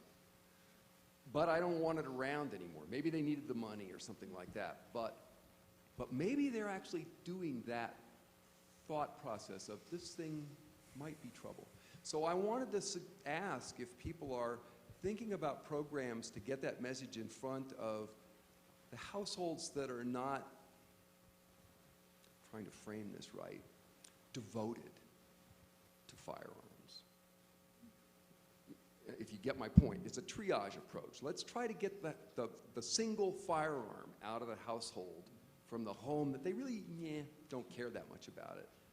So I wonder if people are doing that. It isn't something the federal government's ever going to do, and some states might, or faith organizations might, make a program that can get that information out to people. Yeah, I think it's a really interesting idea that I frankly haven't thought a lot about. With the Gun Shop Project in particular, obviously we are focused on people who are actively involved in the ownership of firearms because they visit shops and they go to ranges.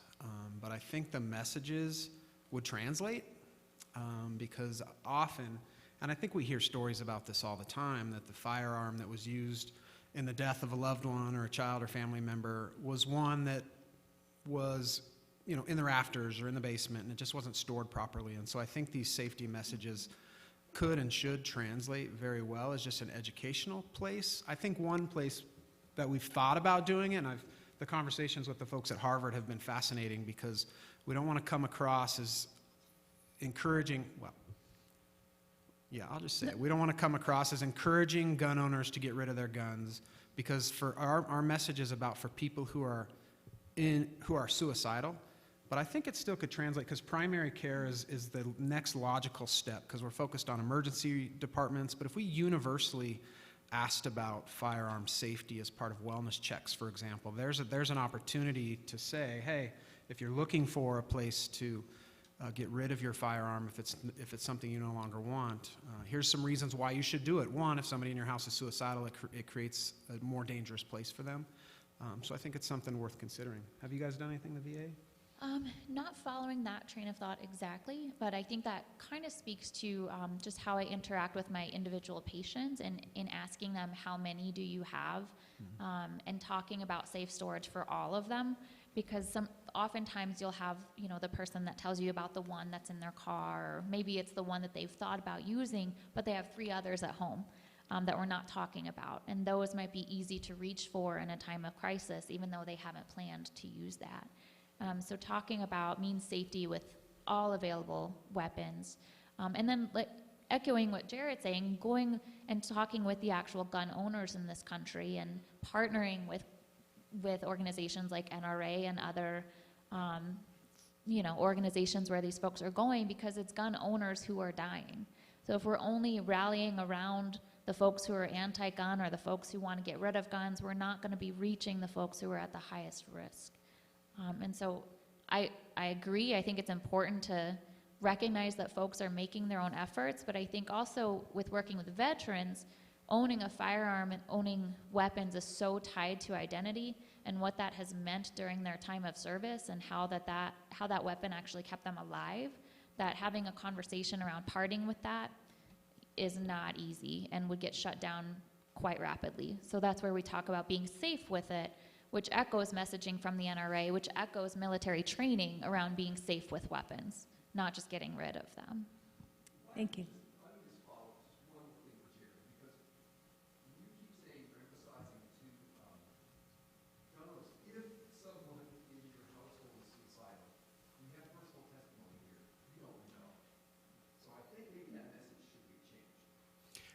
So I don't disagree with you on that. I think as a state agency representative, that's the message we have to take, because other messages, and I think we've been told this, and Melodi can weigh in as well, is that if you change that message and it's just get rid of your firearms, because that won't resonate. And so I think that's where we've landed.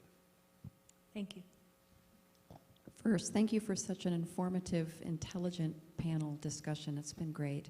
I think my question is for Andrew and maybe relatedly Jenny.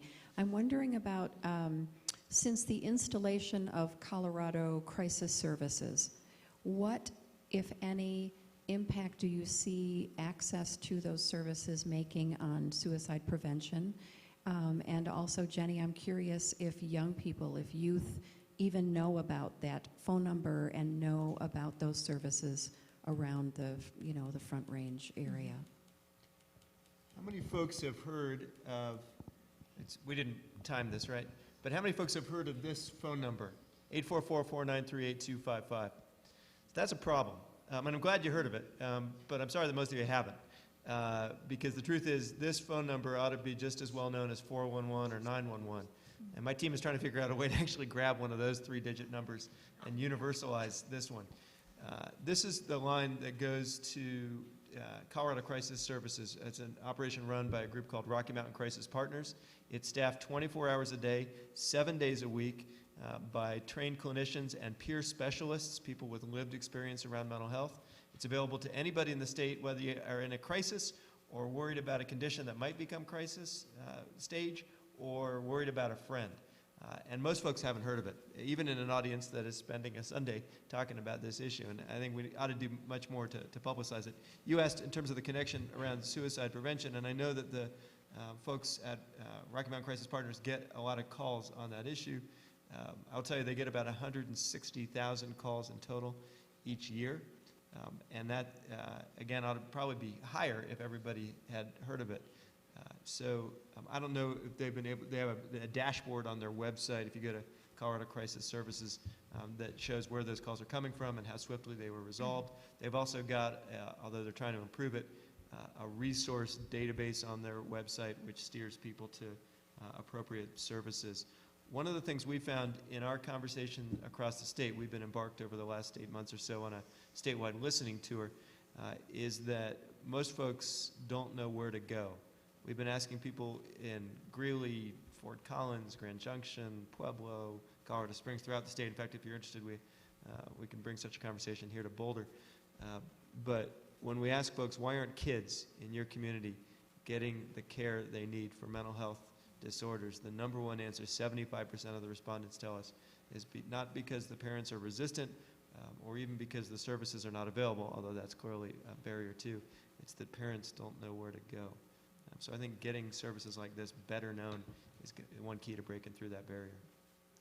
Yeah, I would definitely echo that. I think that In a moment of crisis, it's really important to have information at your fingertips, because it's hard to, when that prefrontal cortex goes off and you're here, it's hard to remember. So having it accessible. So I know when we do Sources of Strength trainings, we have the young people take out their cell phones and put the National Suicide Hotline in their phone. So not Colorado Crisis Services, but we have them put it under Lifeline, and we tell them, keep it in your phone for yourself, for anyone you know, tell your friends about it, just have it available to you, and maybe even share it with your parents, because in those moments it's hard to remember what you've been told and to go looking for information.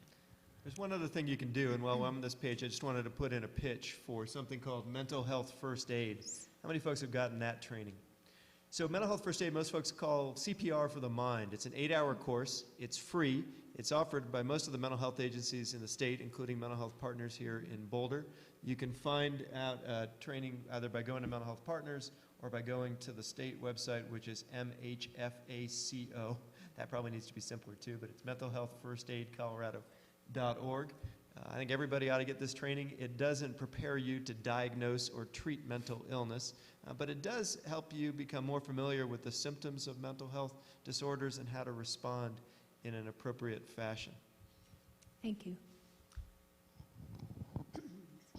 I'm wondering if any of you knows about the program with the AMA, where doctors are now asking the question, do you own guns, of their patients? Nobody? No. I don't know details of that program, but the only kind of trickle down that I have heard is the Pandora's box that opens for providers, and across different states there are different laws and regulations around what providers are allowed to ask and how they're supposed to handle that information. So I think it's a topic just with a lot of energy, and I don't have much else to add to that. Yeah, you gave a lot of really revealing facts about suicides, and one thing that struck me, I was trying to piece together a line of logic here with respect to the young people, the ages 10 to 24. If I understood right, suicide is a leading cause of death in that group, and of the suicides, like 2/3 are with guns. Given that age group, for the most part, I would assume must have gotten access to the guns in their home. They're not likely to have bought it themselves. Then that says one needs to be really aware of guns in the home in that age group. And it would seem to me, and I suspect, that many gun owners don't really know those facts.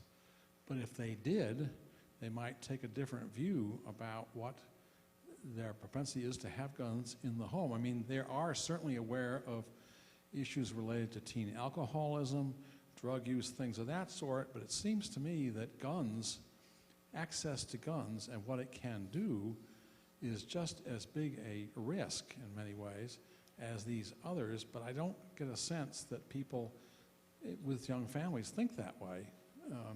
And somehow that message needs to get out in a way that they ought to, I mean, for me personally, I won't have a gun in the house at any age.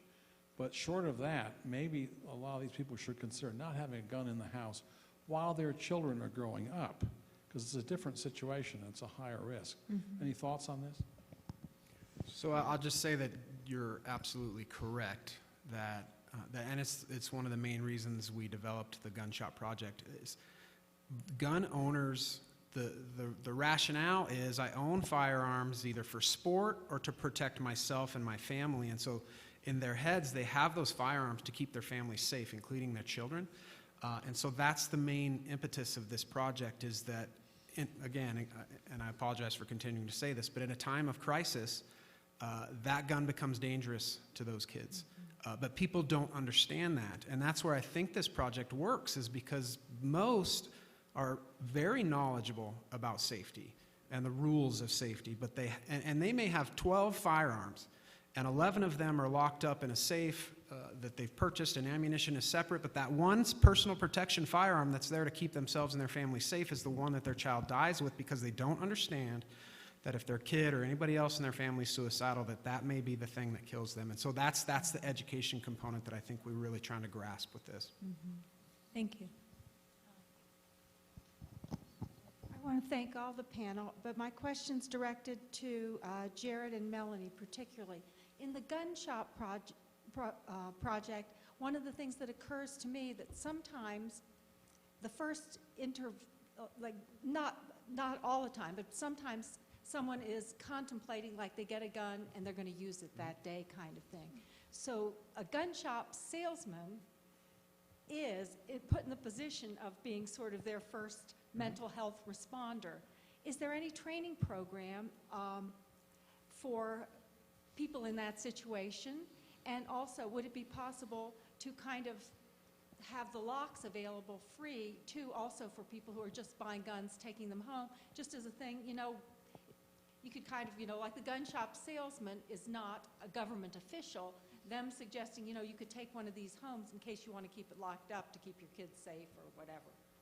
Yeah, again, it's one of the additional main purposes of the project is to help educate retailers of risk factors and warning signs. They know that they have the right of refusal, so they can refuse to sell at any time that they're worried that somebody's a danger to themselves or others. And so part of our job is to help educate them. This hasn't happened yet, but my vision is absolutely the further along we get in this project that we'll be able to find resources to provide training, not just the materials and the resources, but for retailers that want to get trained, to provide training to them so that they have a better understanding of risk factors and warning signs, how to intervene, et cetera. And I think oftentimes, if not always, when you purchase a firearm, at least a new firearm, it does come with a gun lock. But unfortunately, I think a lot of folks, you know, have the gun and they don't think they're going to need this lock and they toss it, and then when they do need it, they don't have it. So that's why we're trying to make them available at the VA, or you can go to many police departments and get gun locks for free, or just let them know that this is out there and package it in a way that's not so stigmatizing, that they'll be more willing to actually put it on that firearm. Thank you. So we have 1, 2, 3. This question is for you, Melodi. I believe the figure was of the 20 vets who commit suicide each day, 6 of those had touch base at least with the VA. What keeps the others from coming, and how can you encourage more people to get the treatment available from the VA? And also a kind of sidebar to that, the relationship between the epidemic rates of post-traumatic stress and depression and suicide. Yeah, it's a great question, and I think in the VA, we're all struggling to figure out how can we reach the other 14. And I think it's a mixture of a lot of different things. I think the new wave of veterans who are coming out are oftentimes not wanting to identify as veterans once they're back on the civilian side. They just want to get normal 40-hour-a-week jobs that have their own insurance and go to private doctors and not have their records, you know, sitting with the federal government. And so there's a lot of, you know, issues there.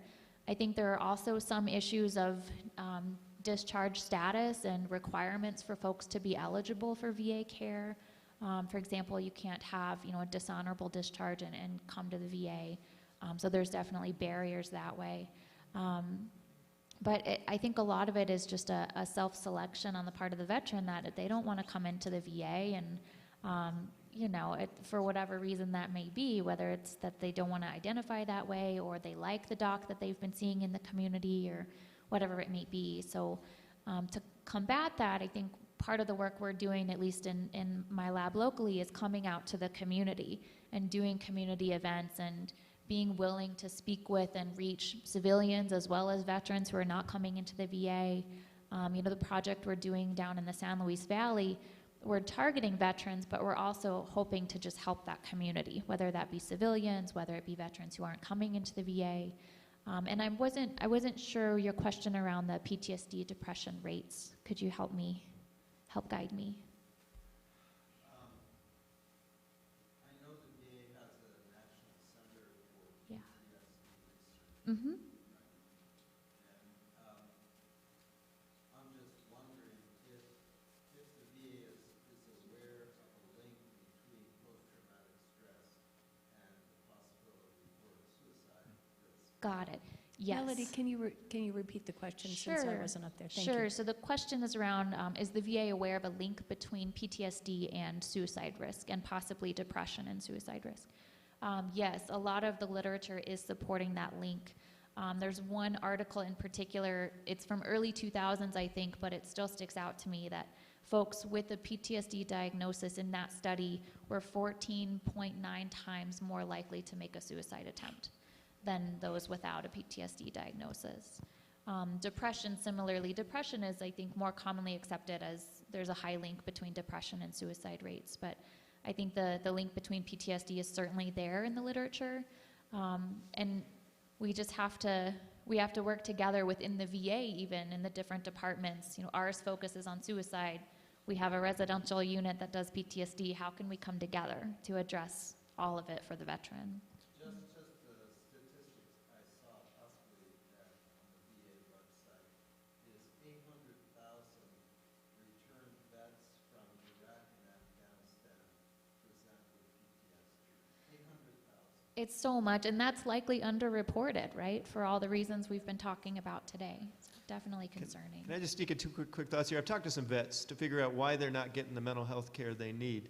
In addition to all the problems that have plagued the VA, some vets tell me, well, gosh, if I get mental health care, I'm going to lose my gun. Yeah. And some folks on active duty tell us if I get mental health care, it's going to be a black mark on my record and be grounds for not getting an advancement or maybe even being demoted. In some ways, I think this distinction we've drawn between mental health and physical health is false, not supported by science, and stigmatizing and universalizing and integrating mental health into the primary care system may be one way around it. The other quick thought comes from a Medal of Honor winner named Ty Carter, who is running around the country, you may know, trying to remove the word disorder from post-traumatic stress, because given the trauma that so many people in that line of work experience, stress is a natural result, not, in his view, a disorder, and that term itself, he believes, is stigmatizing. Thank you. Someone earlier had asked a question about access for youth to mental health care in Boulder Valley in particular. And there are several places where you can take children or young adults. There's hospitals. The problem is there's barriers once you get there. Sometimes you're in an emergency room for days before a bed can be found for you. And an emergency room is not the place for a suicidal teen to be. Yes, and there's some people who've had bad experiences at certain hospitals, and so they're unwilling to go back there, or know a friend whose child had a bad experience, and so they won't take their child to that particular place, and so they then look for another place. There's always an alternative, and I won't say which one is better than another. I mean, this past Friday, I had a phone call from a young woman early in the morning who was in severe distress, and she said, I'm going to go over to the Addiction Recovery Center. I'm ready. It's either that or I'm going to stand in front of a bus. So she got herself over there by bus. She took a bus to get there because she doesn't drive, and she was drunk. And they went through this whole intake process and then wouldn't let her in because she did not have a prescription for current medications that she needed to be on. And they told her that she needed to go to the emergency room, get a prescription, and come back. And she called me in tears because there was no way that she could do this in this moment where she was reaching out. And I went over there and I gave them a piece of my mind. And they have policies. They said, it's a rule, we can't. She could have a seizure, she doesn't have seizure medications. And I could not understand why it is not their job to help her overcome the barrier so that she could stay where she wanted to be, where she had reached out to be. I don't know what the question is or even what the answer is, but I feel like when kids or anyone, adults, parents, people in distress, people who love somebody with distress, finally reach out and they're hit with a barrier, that is insurmountable for them in that moment. And so what do they do? How can we remove barriers when people finally do reach out? That is a very big question. So that's our mission at Mental Health Colorado, which you can find out more about here at mentalhealthcolorado.org, just to complete this slide. And what we've heard and what you've shared is a situation in which people who are in crisis can get emergency care. In fact, we were talking to a young woman in similar circumstances down in Colorado Springs at a community conversation we hosted there. She said, pointing to some of the law enforcement officers who were also attending our conversation because they have become the front line in mental health care and don't want to be and aren't equipped to be. She said, look, if I wave a gun in the air, these guys will come and take care of me. But I don't want to do that, she said. I don't want to present a threat to myself or others, which is the grounds the law establishes an imminent threat for an involuntary hold. She could be subject to a 72-hour emergency hold in a therapeutic facility or 24 hours in jail. She said, once that danger passes, then I'm on my own.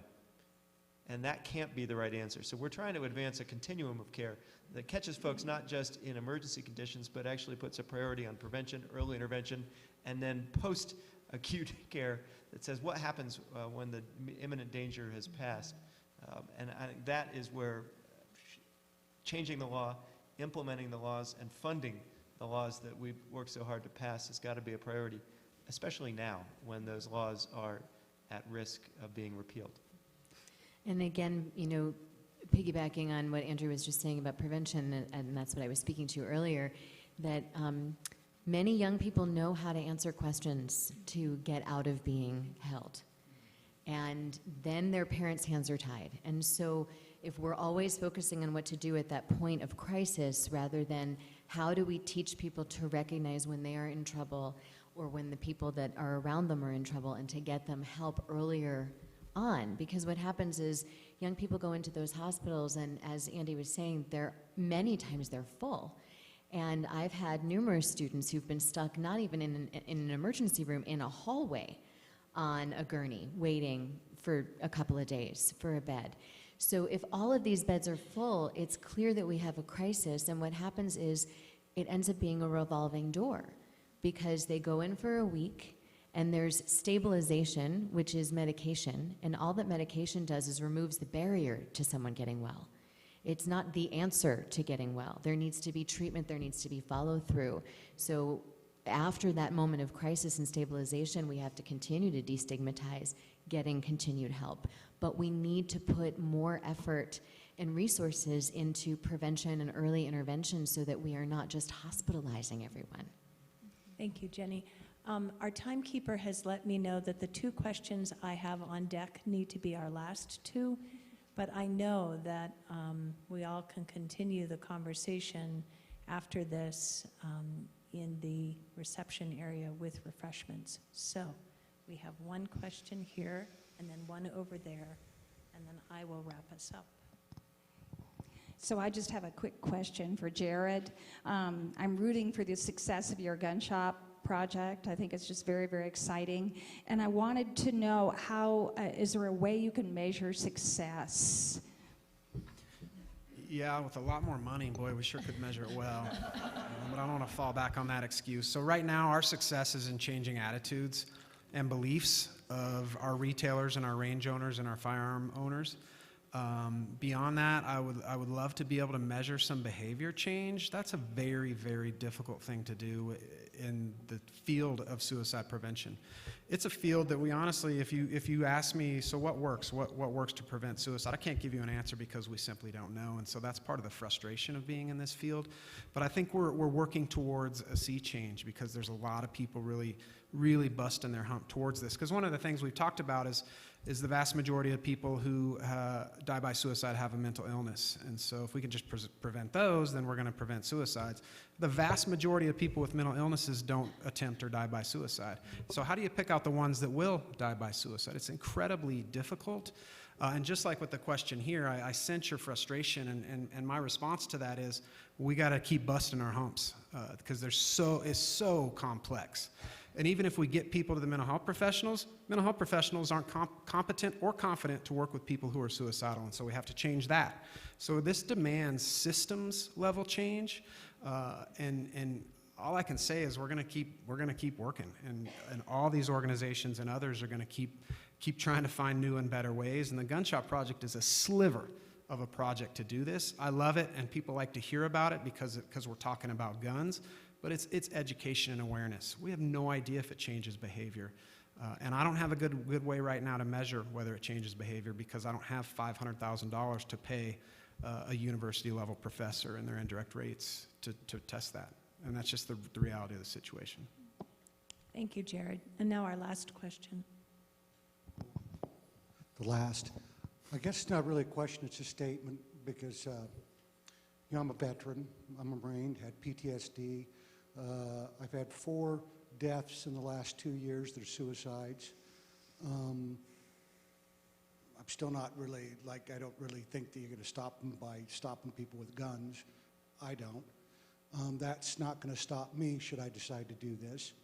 I think there's some actual nobility in it that we've just voted as a state to assist people who need suicide. So the question is, why is someone so freaked out in the land of life, liberty, and the pursuit of happiness that they no longer want to pursue that life? That's where the answer lies. The methodology, or coming in for me, I mean, I watched him with some veteran down the street that somebody called and said he has a gun. I watched the SWAT team show up. I know as a veteran, all I got to do is this. I'm a target practice right there. So I don't really need to own the gun. I just have to wait till the police get there and I have to twitch. So, and I wonder how many of these suicides, if you look at the rates, or a couple years ago when I looked at them, they spiked when we had this financial crisis. When they paid the guys off at the top and the guys at the bottom off their houses, a lot of men in their 50s, they spiked. Then the kids followed. The 6 people in every family is affected by one suicide. I know some of the suicides that were very clean. They didn't look at all these suicides. They're not taking anybody else out. They're not lunatics that are going out and shooting a bunch of other people. And I know of people that used the 22 guns simply because the mess was going to be lighter. So anyway. Can you put it into a question for now? The question is the preventiveness is really about human interaction, one human to another, loving each other, and does it really have anything to do about the methodology? Thanks for your service. Really appreciate it. And your comments, they mean a lot to me. So I'll say 2 things. One, I think the science is there that supports, just from the data that I show, that means do matter. And again, that most people who are suicidal and survive that suicidal thinking or those suicidal attempts, they do actually survive and they don't die by suicide. Those data change a little bit when we're talking about veterans or people who are chronically suicidal. But to your point about connecting people and working upstream, so the Office of Suicide Prevention at the state, and this is what the Sources of Strength program is all about. And I've even said this for a long time, that we can't prevent the onset of mental illness, but we can change how people react to it and how they reach out for help or how our communities support them. But I've changed my line of thinking about that a little bit because we actually know that you can prevent the onset of mental illness. If you keep someone from, they're called adverse childhood experiences, and there's a series of studies that talk about it. It's very monumental research. If people don't experience adverse childhood experiences, they are less likely to become mentally ill. And so some mental illnesses we can actually prevent the onset of, and that's primary prevention. That's working way upstream. And that's a direction we haven't gone in suicide prevention. Suicide prevention has always, in my opinion, been about here's somebody in crisis, here's how you intervene, here's how you get them safe, here's how you save their life, and we call that prevention. That's intervention. And so we need to start working much, much further upstream. We don't do that with heart disease, right? So how do we take a more public health approach to this? And I think that's one of the key components of that is connectedness, making people feel connected to their communities, to their positive peers, to their support systems is all really critically important. Yeah, that's exactly what I was going to say, is human beings are wired for connection. And our society has gotten very far away from that. Generations ago, we were front porch communities. Now we're backyard communities. People move every 5 years on average. And given that the risk factors and warning signs of suicide are changes most often, if we're not connected, how are we noticing those changes in people? And if we're not connected and have trusting relationships, how are we going to let people see those changes? So we have to work towards more connection and community. The continent that has the lowest suicide rate is South America, and it's largely due to the fact that they have familial and community connection that we are sorely lacking. I want to just share one happy story inspired by your point. You're right, by the way. When you die by suicide, you're not ending your pain, you're just transferring it. And we've talked a lot about death and pain and tragedy today. I just want to share with you a story that has a better ending. I have a twin sister. Her name's Hillary. She is 7 minutes older than I am, which she will tell you are the best 7 minutes of her life. She, like my cousin Melissa, and like so many folks in my family, and frankly in our tribe, where depression runs, I think suffered from a deep depression. It's so deep, in fact, that she cut herself off from our entire family for 5 years. I didn't talk to my twin sister, and neither did my mom or dad. It's one of the worst experiences in our life, and obviously in hers, until she went to therapy. And she found a therapist who was able to give her the right mix of psychotherapy and medication that enabled her to treat, if not to cure, the depression from which she still suffers. It's a chronic condition. But she didn't die. She had thought about it. She had contemplated it, dying by suicide. And she didn't die, and instead she reunited with me and my mom and my dad, and I now talk to my twin sister every day. In fact, I think the therapy was too effective. I talk to her multiple times a day. She calls me all the time. And look, we're not going to reduce perhaps the number of suicides in America to 0, but we can surely get it down below 1,083 per year in Colorado, or 1 every 13 minutes in the U.S. And I think that's a goal worth pursuing. Thank you. And I want to say that Congregation B'nai Shalom is going to endeavor to draw some of these resources together and put them on your website.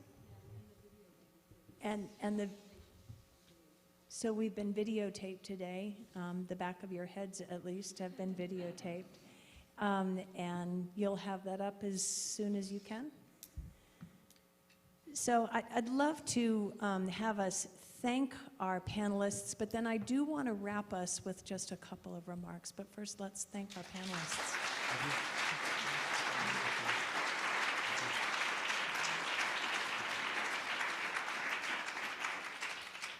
You all were wonderful. Thank you. And I really appreciate the last question, because it flows into what's been on my heart and mind as well, and it found its way into my closing remarks. I don't blame you if you are feeling overwhelmed by all of the information and by the sobering stories and statistics we have heard this afternoon. There is a saying that is probably familiar to many that is drawn from a collection of 3rd century Jewish wisdom that I find very helpful, and I want to share it with you. It goes, "Do not be daunted by the enormity of the world's grief. Do justly now. Love mercy now. Walk humbly now. You are not obligated to complete the work, but neither are you free to abandon it. Whatever that work is, we do it best in community, where we taste something deeper and larger than ourselves. I might call that something God. You might call it Buddha or Allah or something else. However we name it, in community, we catch a glimpse of this thing, this perfect love that is at the heartbeat of the cosmos. As a person of faith, I have a bias. I think being connected with a community of faith can help, and I was really pleased to see that spirituality is one of the 8 pillars of the Sources of Strength program. So I encourage you, if you know someone you care about who is not already connected to a community of faith or a community that gives purpose and meaning to his or her life, then help them find one. And if you have already found one, please be on the lookout for those who come seeking, and take a moment and welcome them. Help connect them.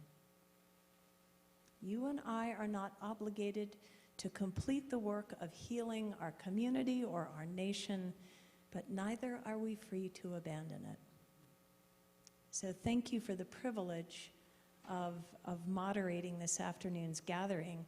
And I would like to leave you with a blessing that I have sort of put together from the blessing I use every Sunday morning, I should say, in my other job. It goes like this. Life is short, and there is too little time to gladden the hearts of those who travel the way with us. In the name of the Most Holy One, however we understand that Most Holy One to be swift to love and make haste to be kind. And may blessing be upon you this day and always. Thank you.